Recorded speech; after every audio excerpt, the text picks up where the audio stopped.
Namaste.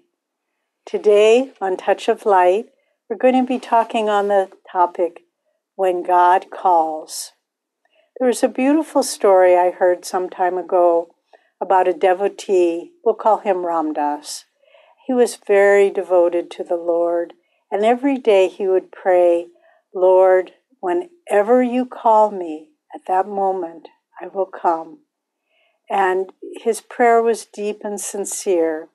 And time went by, and at a certain point, Ram Dass and his wife were expecting a child, and they were filled with great joy. This was their first child. But how often in life, great anticipation and joy leads to grief and disappointment, and his wife died in childbirth.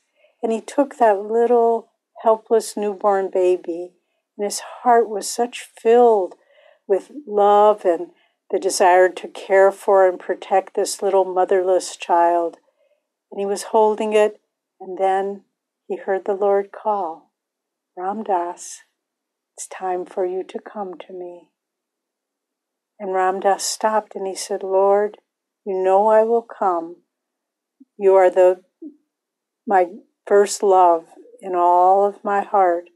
But can you give me some reassurance that this little helpless baby will be cared for? And the Lord said to him, put the child with some blankets in a little basket and leave it under a tree by the side of the road, and then step back and watch what happens. And so Ram Dass did this, and after a time he heard the hoofbeats of many horses coming down the road, and it was the queen of the realm and her entourage, and all the noise of the horses awoke the little baby, and he started to cry, and the queen stopped her chariot and got down and found this little baby, took Ram Dass's child, and said, look at this beautiful child that's been abandoned here. I will take him to the palace and raise him as my own. And taking the little basket with the baby, she drove off. And Ram Dass bowed in gratitude to the Lord. He said, Lord, I would have come, in any case, but thank you for reassuring me in this way.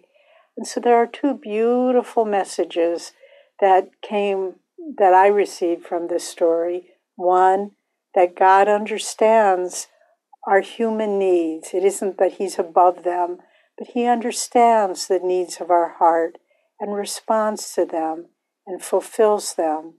But also, another point that struck me as so important was the willingness with which Ram Dass left everything in that moment when God called.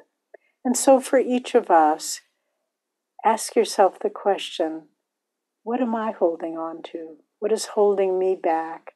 A friend once said she was looking at, within herself, unacknowledged resistances. I liked that phrase.